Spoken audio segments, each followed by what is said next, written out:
Upo na po tayo. Nahihiya ako na.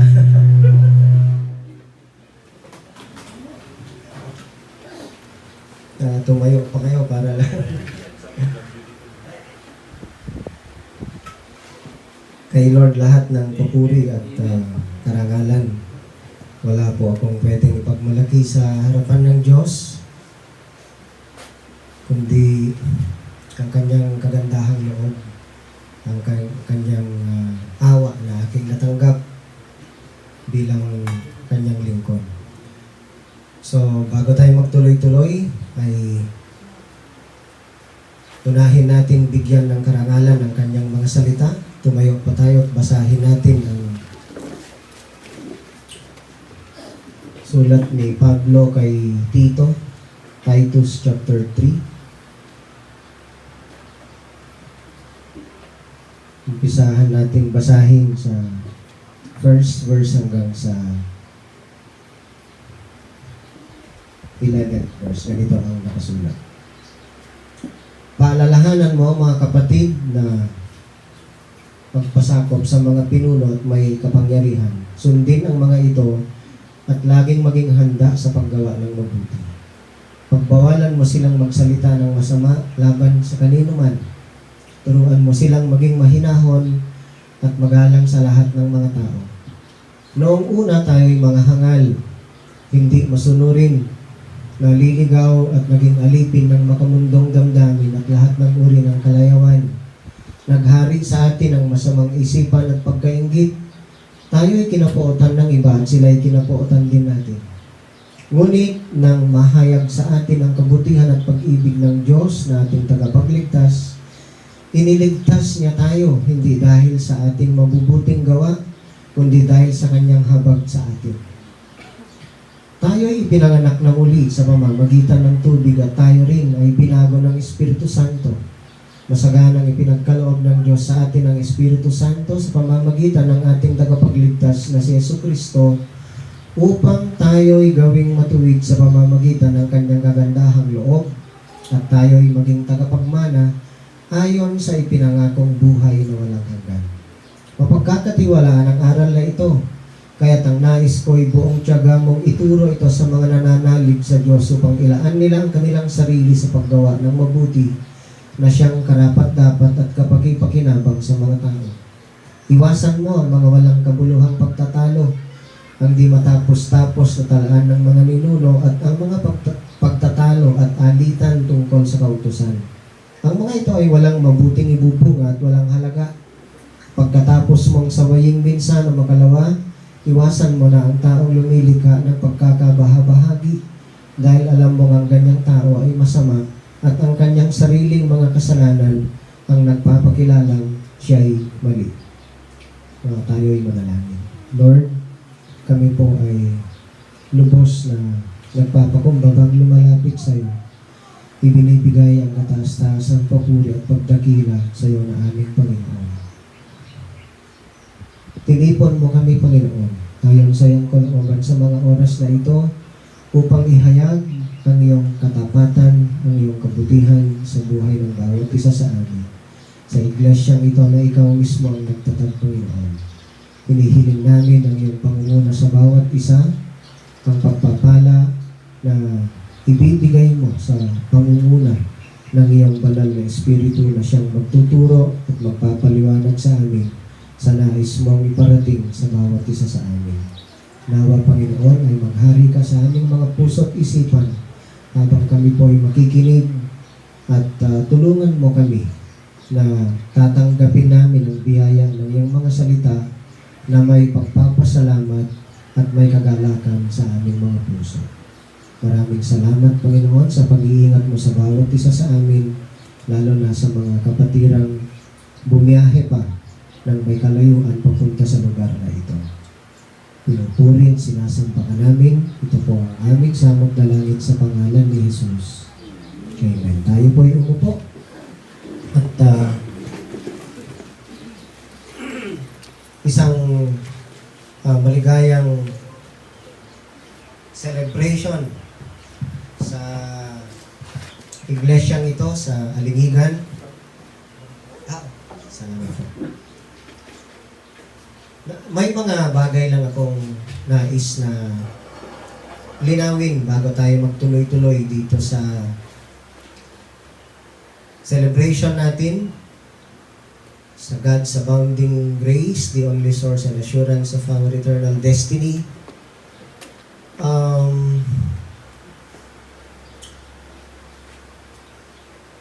Nabasa nyo marahil ang komento ng isa sa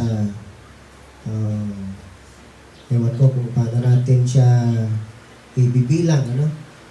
Dito sa nakalagay sa tarpaulin na naipost. Sa akin kasi ganito ang biblical perspective sa tinatawag na ministry. Ito ay nakasulat sa Biblia at babasahin ko. No? 1 Corinthians chapter 3, ganito ang nakasulat. Para maging maliwanag para sa atin, this is for our own consumption. Sa 1 Corinthians 3, ganito ang sinulat ni Apostol Pablo mula verse 5. Sino ba si Apollos at sino si Pablo? Kami mga lingkod lamang ng Diyos na kinasangkapan niya upang akayin kayo sa pananampalataya kay Kristo. Ginawa lamang ng bawat isa sa amin ang tungkulin ibinigay ng Panginoon. Ako ang nagtanim, si Apollos ang nagdilig, subalit ang Diyos ang nagpatubo at nagpalago. Hindi ang nagtatanim o nagdidilig ang mahalaga, kundi ang Diyos, sapagkat siya ang nagpapatubo at nagpapalago. Ang nagtatanim at ang nagdidilig ay parehong manggagawa lamang. At bawat isa'y tatanggap ng gantimpala ayon sa kanyang pagsisikap. Kami kapwa manggagawa ng Diyos at kayo ang kanyang bukirin. Ito ang sinasabi ng Biblia. Nagse-celebrate tayo, no? Na ang rason ng pag-celebrate natin ay hindi natin binibilang yung taon kung sino ang nagtatag. Yung sabi ni Apostol Pablo, sino ang nagtanim, sino ang nagdilig. Kundi ang dapat na maparangalan ay ang Diyos na siyang nagpapalago at nagpapabunga. Kasi kung sinasabi nila na inagaw ko daw kayo, isipin natin, walang relihiyon ang nagmamay-ari sa bawat isa sa atin. Si Kristo lang po ang nagmamay-ari sa atin. May kakayahan ba akong agawin kayo kay Kristo? Wala. Ang sinabi ni Kristo, walang sino mang makakaagaw sa inyo sa kamay ng aking Ama. No one could snatch you out of my Father's hand. No one could snatch you out of my hand. Yan ang sabi ni Kristo. Kaya kung pinaniniwalaan natin tayo'y kay Kristo lamang, no? Kaya nga, ang nakalagay diyan sa tarpaulin ay 21st anniversary. That means na nire-recognize natin kung saan nanggaling ang iglesyang ito. Kung sino ang nagtanim, hindi po natin tinatanggal, hindi po natin binabaliwala. Ngunit ang sinasabi ng Biblia, ang nagtanim man o ang nagdilig ay walang halaga. Sapagkat ang Diyos lamang ang dapat na mapapurihan. So, yan ang gusto kong ipaliwanag sa inyo. Ipagpatawad niyo na po dahil wala daw akong alam sa ministry. Pero ito ang sinasabi ng Biblia. No? Ito ang biblical perspective. Huwag po nating ilagay kasi sa isipan natin na tayo ay pagmamay-ari ng sino man o pagmamay-ari ng isang relihiyon o ng grupo. Tayo ay pag-aari lamang ng Diyos. Tayo ay kanyang kawan. Hindi ba yan ang sabi ng Biblia? Tayo ay kanyang mga tupa. Kami mga lingkod lamang ng Diyos ang sabi. Hindi natin tinatanggal yung parte nila sa establishment ng church na ito. Ginamit sila ng Panginoon. We never erase that. Kaya nga kung malinaw ang pangunawa natin, kaya nga 21st ang nakalagay diyan, ibig sabihin we are still recognizing the past years. Di ba? Pasensya na po. Ipagpatawad nyo, wala daw po akong alam sa ministry. So, the reason of celebration, ang rason ng celebration natin ngayon, ay itong abounding grace. Ano ba ibig sabihin ng abounding? It is very plentiful, abundant. Ariyan na magugugugug.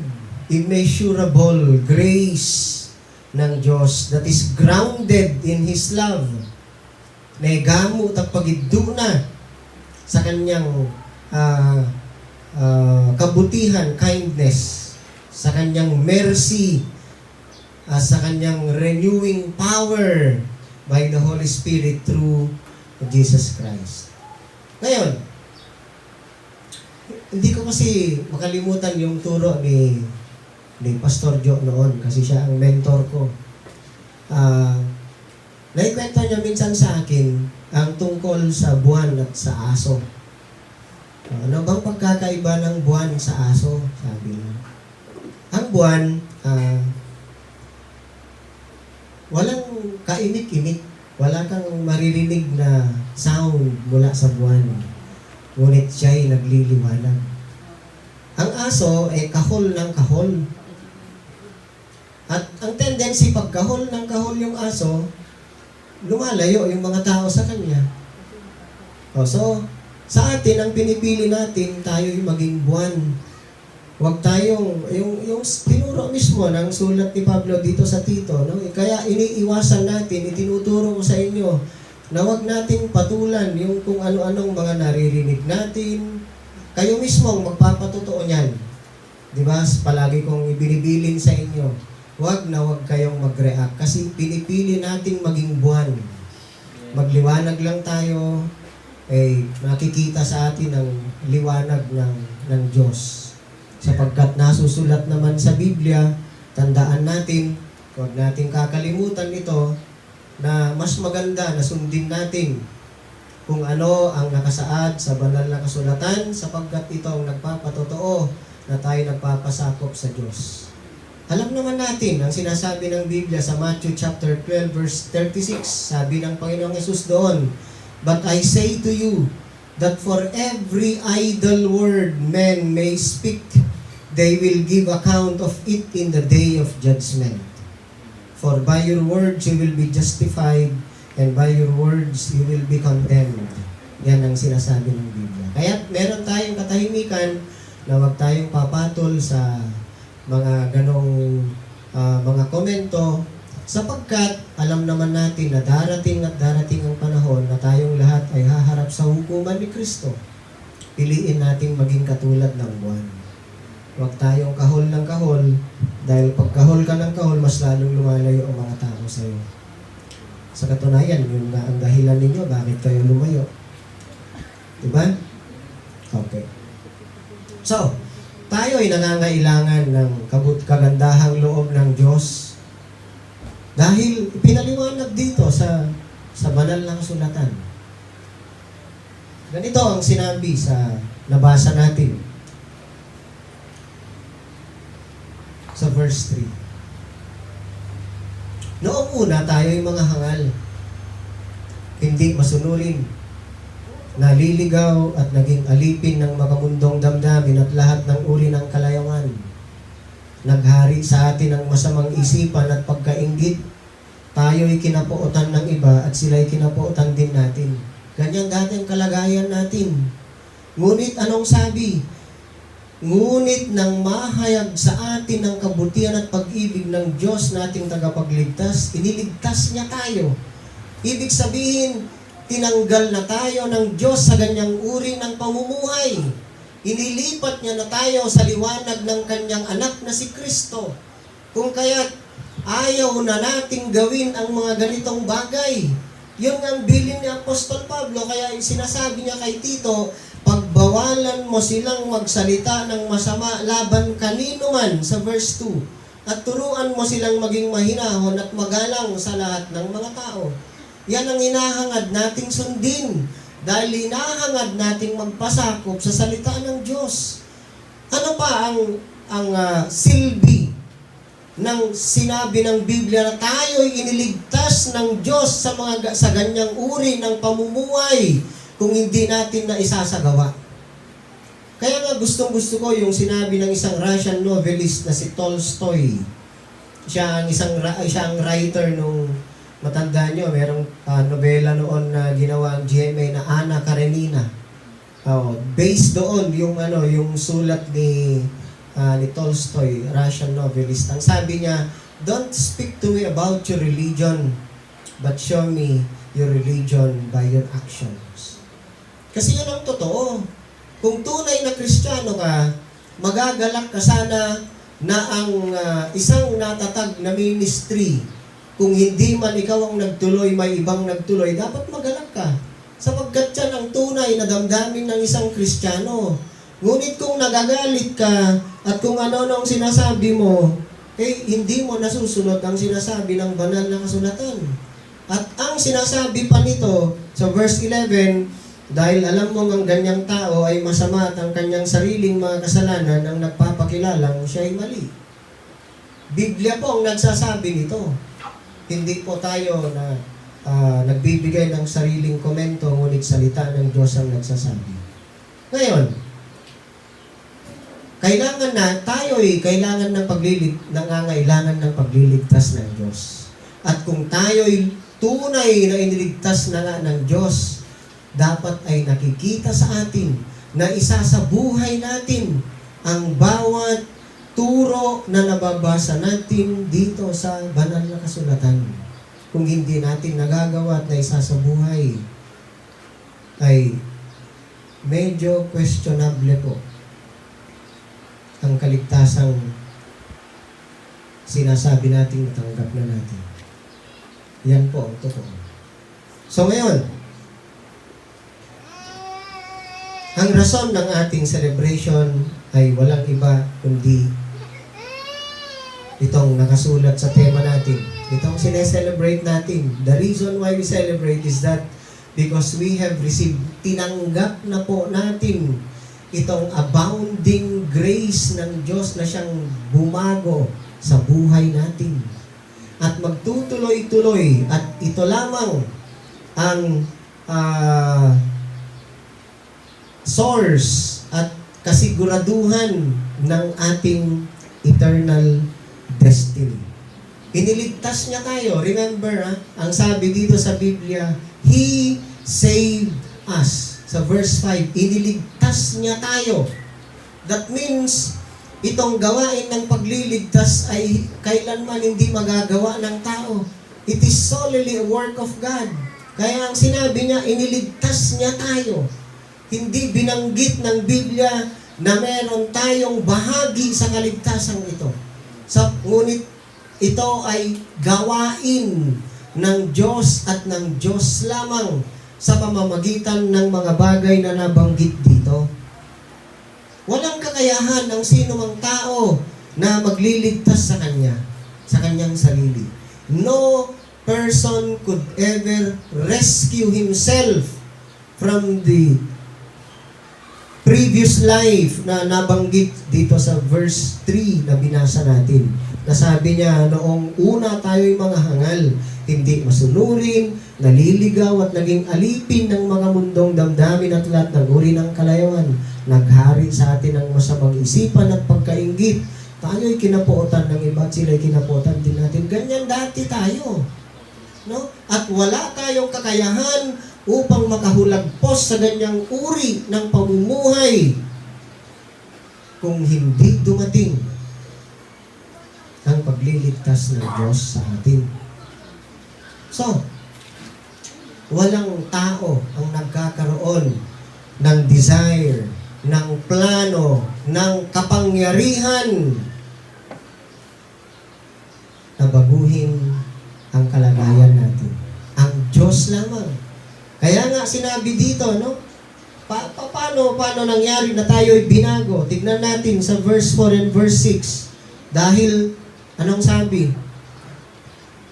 Ngunit nang mahayag sa atin ang kabutihan at pag-ibig ng Diyos na ating tagapagligtas.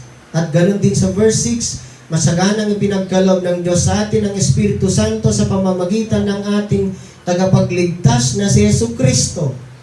So, napakahalaga po nitong isinulat ni Apostol Pablo na makikita natin ang kumpletong involvement ng Trinity, Triune Godhead, sa pagbibigay ng kaligtasan sa atin, sapagkat ang Ama, ang Anak at ang Espiritu Santo ay nabanggit dito, sapagkat ang buong plano ng Diyos para sa kaligtasan ng kanyang mga pinili ay involve ang tatlong persona ng nag-iisang Diyos.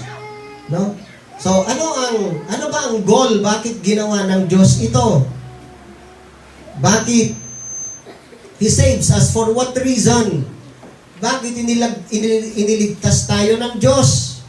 Ano ang sabi sa verse 7 na ating nabasa, sa end ng verse 7? Upang tayo'y gawing matuwid sa pamamagitan ng kanyang kagandahang loob at tayo'y maging tagapagmana ayon sa ipinangakong buhay na walang hanggan. We would become heirs. So yan ang assurance ng ating eternal destiny. No? He rescued us to change our eternal destiny.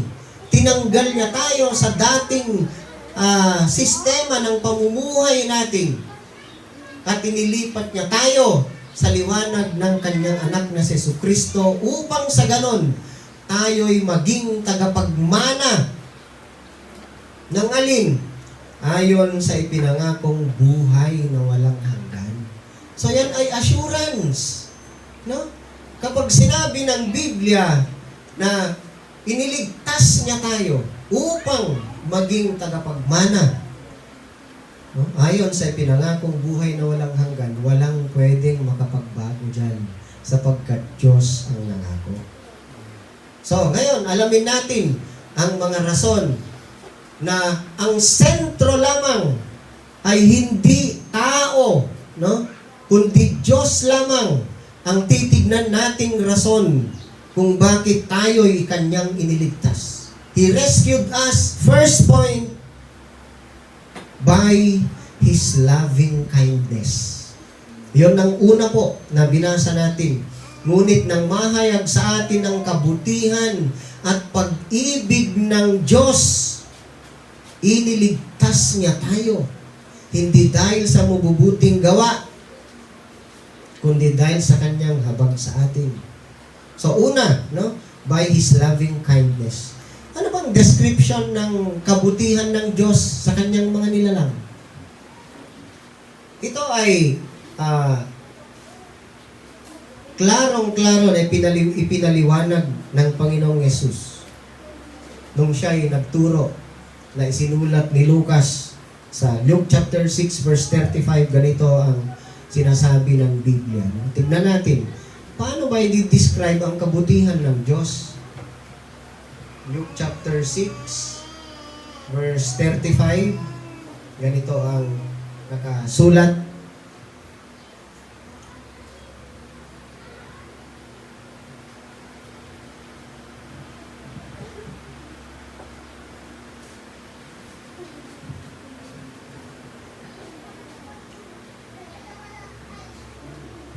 Sa halip, mahalin ninyo ang inyong mga kaaway at gumawa kayo ng mabuti. Magpahiram kayo na hindi umaasa ng anumang kabayaran. Sa gayon, malaking gantimpala ang tatamuhin ninyo at kayo'y magiging mga anak ng kataas-taasang Diyos sapagkat siya'y mabuti kahit sa masasama at sa mga hindi marunong tumanaw ng utang na loob. Yun ang sabi ng Biblia. Ang Diyos ay mabuti, ipinapakita niya ang kanyang kabutihan sa lahat, kahit sa masasama at sa mga hindi marunong tumanaw ng utang na loob. At yan din ang gusto niyang gawin natin. No? Yan ang sabi. Napakabuti ng Diyos. At sinasabi pa ng Biblia ay He let His rain fall on both the wicked and the just. No? Itulong na Diyos, tunawagan na bilag na, parefu imarake anay mapya. Urangan na imula na marake anang mapya. Gatagagangay lagu mapya ay Diyos. No? Yan ang tanong bunga ng kindness na ito sa atin. Nung ipinakita ng Diyos ang kanyang kabutihan sa atin, His loving kindness, ito mismo ang tumutulong sa atin kung bakit na-realize natin kung gaano tayo kamakasalanan at tayo ay nagsisi. Yan ay gawain ng Diyos. Tignan natin, Romans chapter 2, verse 4. Sa Romans chapter 2,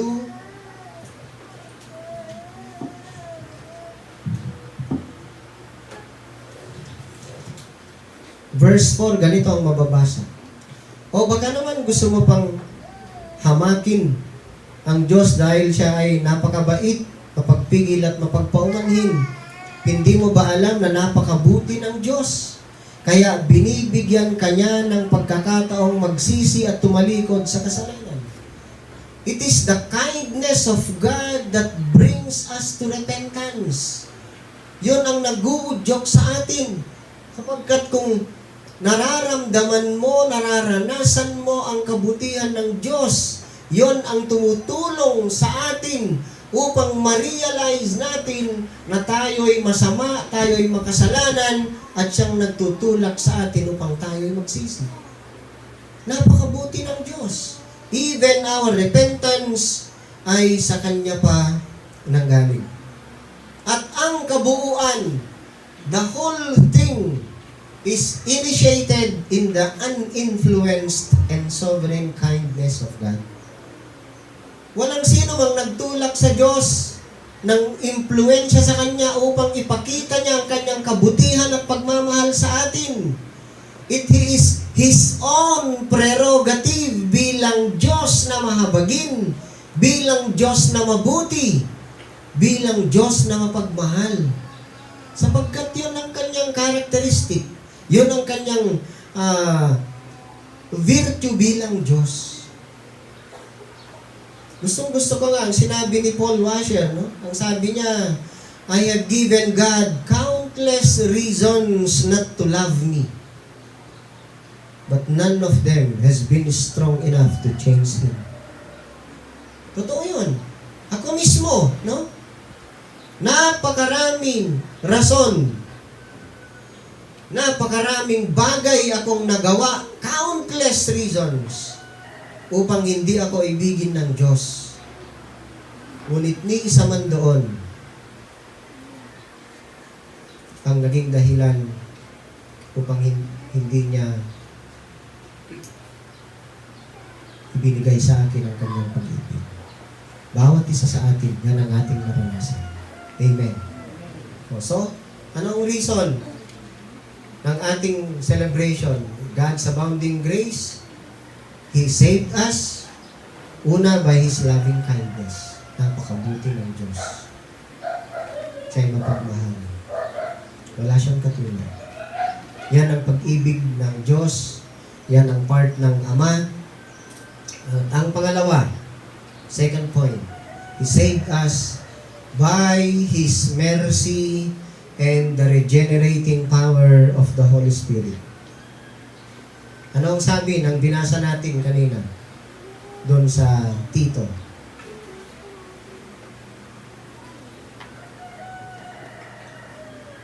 Iniligtas niya tayo, hindi dahil sa ating mabubuting gawa, kundi dahil sa Kanyang habag sa atin.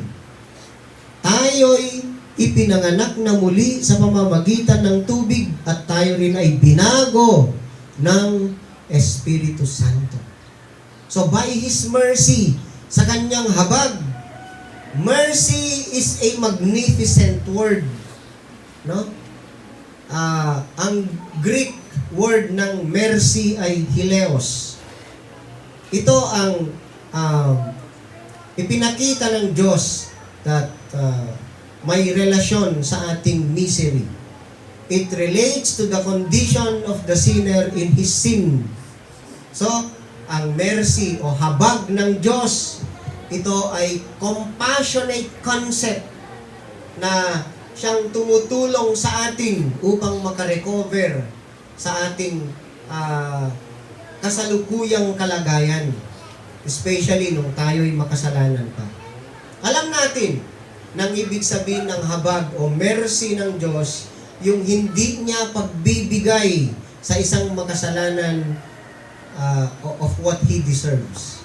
God did not give to the sinner what the sinner deserves. Yan ang mercy.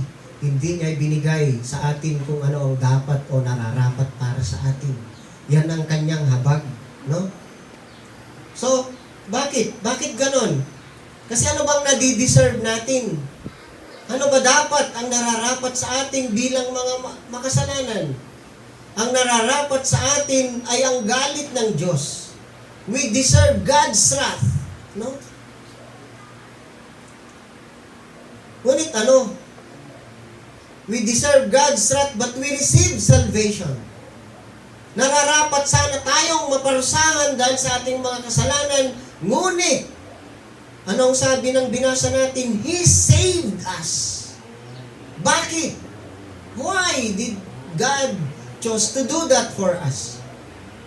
Sapagkat ang Diyos ay mabuti, He is kind, and God has compassion and pitiful love na naihahayag sa pamamagitan ng kanyang habag sa ating mga miserableng makasalanan.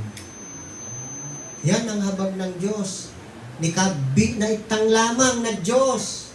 Awan to awayatang paparayag. Ariyatang awayakaging. To pinilyat tang garay i Diyos. Ang sabi nga ni R.C. Sproul, I have never chosen God if He did not first choose me. Yun ang sabi niya. That is true. No ariyan na to all pinilyang na Diyos kat ko na kung pinilyang niya. Yatong ifusto ni kabi na itang lamang na Diyos. So, by His mercy and the regenerating power of the Holy Spirit. Ang word na regeneration dito, no? Ang sabi niya na tayo'y ipinanganak na muli. That refers to being born again. No? Ang regeneration ay being born again. Born from above. Ang isang translation sa John chapter 3 verse 3 at John chapter 3 verse 5. Palingenesia ang Greek word niya na ang ibig sabihin ay to be born again. Ang to be born again, to be washed, to receive a new life. Tatanggap ka ng bagong buhay, ipapanganak ka muli. At ang makakagawa lang niyan ay ang Diyos lamang. Only God can do that. Only the Holy Spirit can regenerate us. Hindi natin magagawa yan sa sarili natin. Kapag sinabing you need to be born from above, ang Diyos lamang makakagawa niyan. Sapagkat tayo nga mismo, yan ang pinaliwanag ng Panginoong Yesus. Kung ang natural nga nakapanganakan natin ay ni katiting wala tayong parte. Yabu kubitan ni kamo ngaming, sanaya na itang, gabap kontribusyon tang ta ni kaya na tang. Nukan na tahi lamang. Uyatang ba, nagyatang na yan na, uyatang ba, pinilyang musim ni Yena ito mga yana anitang. Nagyatang na yan na, uyatang ba, pinilyang noon ni nga lahi, ikaya nakatang. Noon ni kulor na tabitang na kong. No'y natural to kaya na, awang vuluga to participation tang. Yaman no another regeneration, giving new life, spiritual birth. Yatong ay kanavulugan, naggafuta uray na tolay. Yatong ay naggafu lamang tauray na Diyos. John 1:13. Nabigbigan no i-Biblia. Yawe ikagyan na tadday ito reformist, si Dave Rivington. Kasi, nabayag nga na ito yawe ikwa, to do. Bibigak ko kanto so nagkagite, ni kagini Dave Rivington. The greatest lie taught in the church in the last 100 years is that a person can make themselves a born-again Christian by making a decision for Christ and repeating a prayer to ask Jesus into their heart. Christ said, it is the Holy Spirit who gives life. The flesh count for nothing, or the flesh can do nothing. Sa John chapter 6 verse 63. Yan ang sinabi ni Dave Rivington. Diyos lamang, iawayana mangyana ni ko, uli, tan espirituang, iddan na katubaguto at tolay. Agkanto si ko ay mag-decide. Kaya mo kaging inagan na ka nag-Diyos deciding. Tupilya mo yaya, naka paginola yang tan espiritu ang tu patolay. Yaya bumakimoray ni ko. Yatong ay kan na ituddo na Biblia. Kan na ituddo na Biblia ya. Yan tukin ni Dave Rivington, the greatest lie taught in the church in the last 100 years. Yatong inalawa tang di mapialamang talo na Diyos ay nitutulay tang truth at divine revelation pangirolo na Espiritu Santo na nikurog tutuddo na Biblia. Awang vulugato participation tang tagka-born again tang Diyos imaka-uraya yung makatrabaho tang amin. There's nothing you can do to get the Holy Spirit. Wayang ka daw, diktang Espiritu Santo. Tugagin mo, kwadray na lawa ko kundi, erto biniyaya nyo. Ya, diktang Espiritu Santo, Diyos yaya. Amuna no kurug yang urug na tolay. Itakaro ta Biblia mabibig. To Espiritu Santo, minulog la pa ira. Minulog yaya kung kunagwang katotolay. Maski numadagong pala ira maggina, bibigan no gana Book of Acts. Kamuya gatang, kamuya pagang ni Holy Spirit. Acts chapter 8, yun si Simon the sorcerer. Nang i-offer to kwarto, ta apostoles ira. Tapeno, meddang gapayaya kanu to kagitana na singan na. Tuminulog Espiritu Santo, tatotolay ira sa nidasal daira. Ani kinagini ni Pedro tanisa, awang to participation mo to itong ministry, marake ka. Diktang mo Espiritu Santo.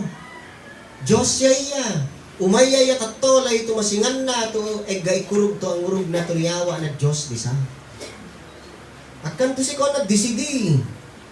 Yatong greatest lie to na ito do. Yatong ikagyan na taday to magdijang mo ta Biblia. So, yatong may kadua to rason. By His mercy and the regenerating power of the Holy Spirit. And may katalo to rason. The third reason how He saved us is by His Son and by His grace.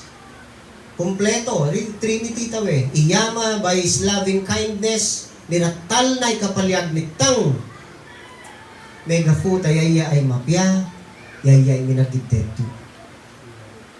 Kabalin na, megafuta, habag na, allo na, o nunikabi na itang, ay niregenerate na itang na Holy Spirit, neddang itang dubagudo at tolay, yari makagibo na born again itang.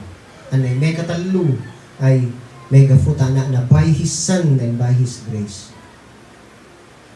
Si Kristo, ang naikingwa na ta krus na Kalbaryo, made it all possible na kumpleto a great plan of salvation na Diyos para ta pinilian na ira sa nga nitupal ni Jesus.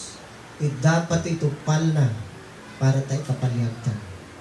Nukan na kingwa ni Jesus, pinipanavun na nitang awang to kapalyagtan. Awang to kapalyagtan nito. The person and work of Christ made it all possible. Yan to kagin ni Pedro sa na-preach siya at the day of Pentecost. God, according to His predetermined plan, kunna, had Christ crucified. Ni dad na nagdetermina na Diyos from eternity past no kun na si plano na pamalyag na talitan. Kan napaga minulog ni Jesus na baling to kagitatang dati amo na Diyos to kunari paraan na pamalyag na talitan. Mega fulamang pa ni Jesus. Minayaya, minay siya po Jesus. Tapeno en na pinagang pena, the price for sin, ang napinatulog na ipatay para talitan. Yatong iparte na ka eternal covenant. Yatong iparte niya of Jesus sa eternal covenant. So, ano yung grace? Ganuri na balitang yung mercy. Grace na Diyos ay yatong kingwa na Diyos na pasingan na ito, idil na guilt tang. Kasi gag-guilt tako na nagatang gafutak katagarulyang. Maski no nabayag nga na, ikiningwang tuliwa, numanono mo kagitana, gapagagil takono naggamu. Ngem, gafu tag grace ta allo na Diyos, kagin na Biblia, napakoma ka nga na. Grace says, you are pardoned. You are forgiven because of the sacrifice of Christ. Yaya dito, neka kita Biblia, iliwatang tanapasa, iliwatang tamadagong, iliwatang tamapangi, ay pinagan ng nangaming niya for Jesus to kumpleto. Yari dito, kada manono tang yaw, ipinangivuvu na Diyos, tang magagikagandahang loob na, abounding grace na, ay alsan na, igil takono naggatang, may gafutan ni tabana, to pinakoma na nga naming tapinagan ni Jesus to kumpleto, takingwa na takrus na Kalbaryo para tanmitang. It is the grace of God that activates the double imputation makagi. Ano ka the double imputation?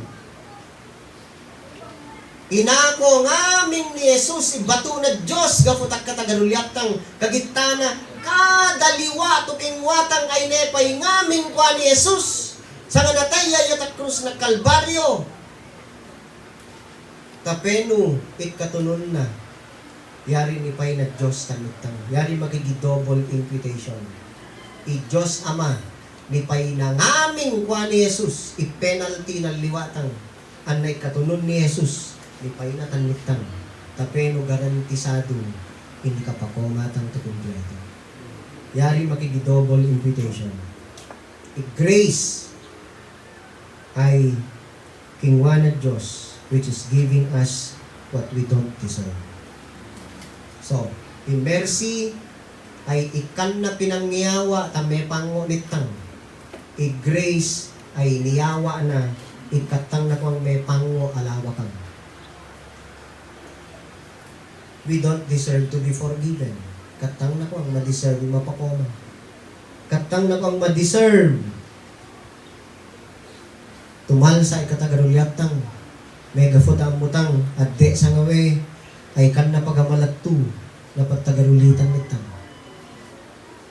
We don't deserve to be imputed the righteousness of God. Katang na kung may papango, talawa katang ikatunod ni Kristo. Katang may papango, to napakatunong taruban na Diyos. We don't deserve to be just before God. Taambutan niya mismo at bagitan. Amutam niya itong mismo. Wayatang ka do, managdag taruban na Diyos sa bagitang tumatulong itang. Sindi makawaya. Tanitang ngaming nga pinarato. Kaya waya na managdag taruban na Diyos, ang nakagin na to siga kumpiyansa ta Diyos sa matulong niya. Sindi makawaya.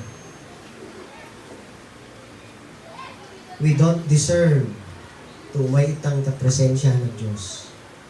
Katang ma-deserve langit. But grace gives it to us.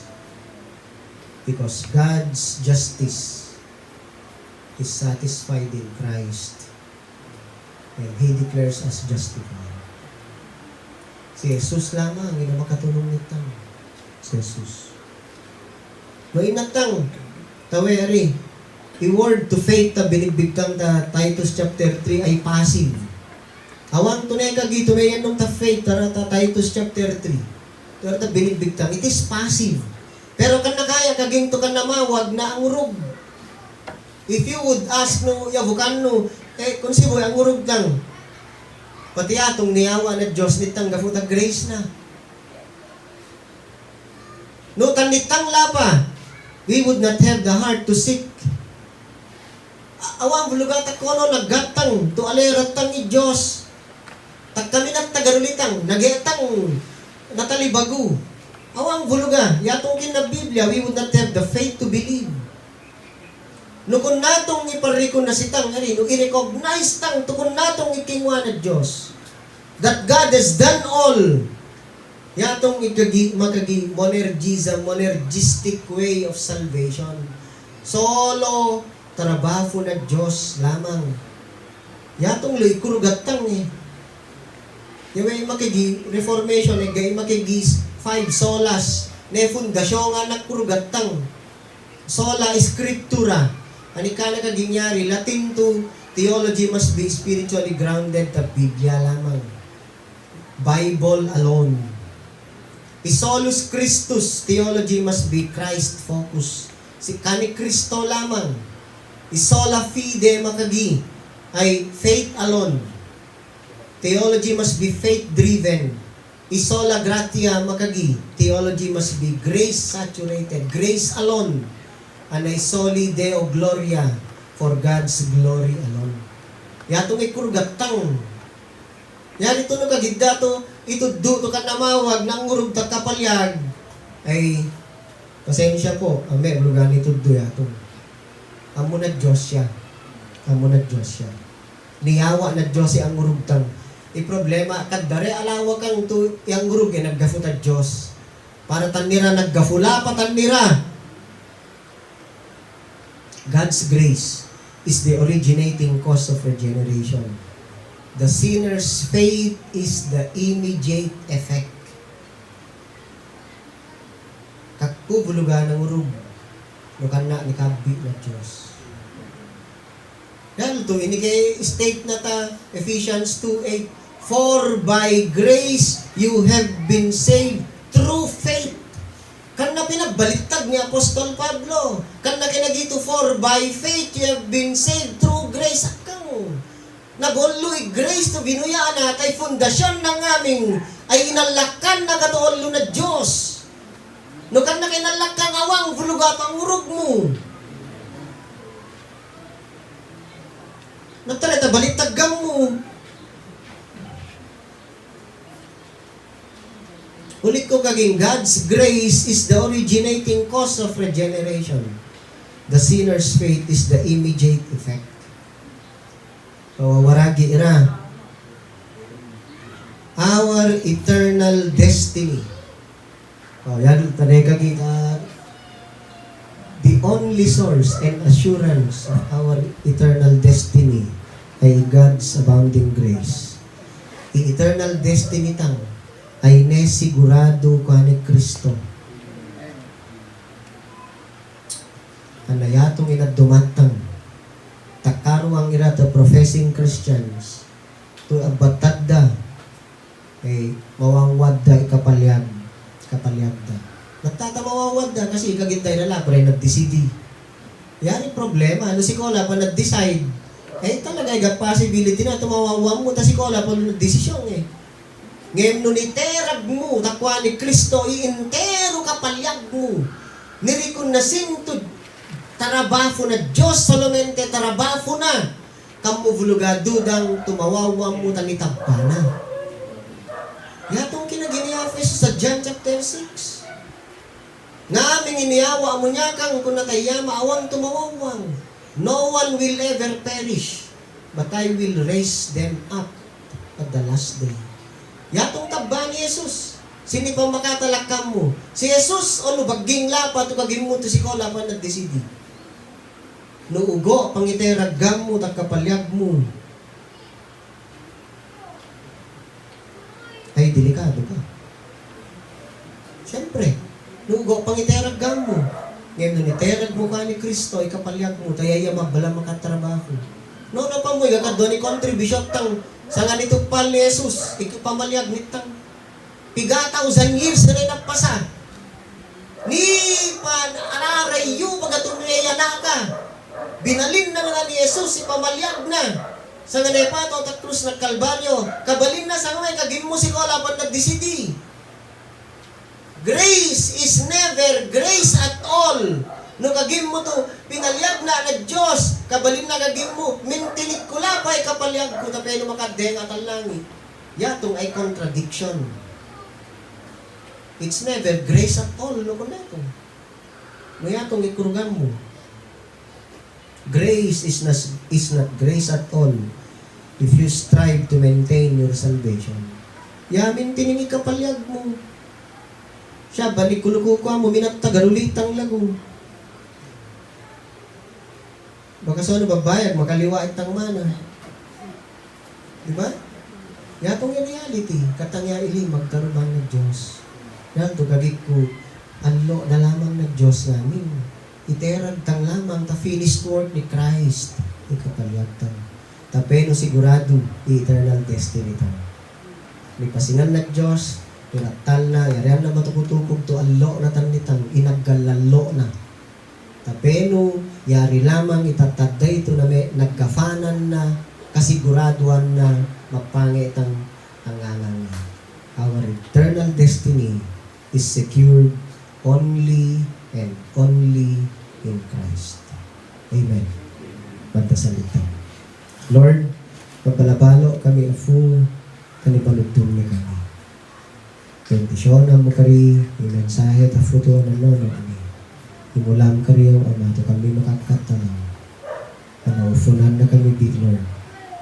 Tumutulay kami, para tatayong lamang. Tayo entero kay balingan na magaging Kristiyano ang tapatulay. Ipem ka na yung afu yung mapagkaraga ta futo ni. To live for your glory. Bendisyonan na kami ng aming afu,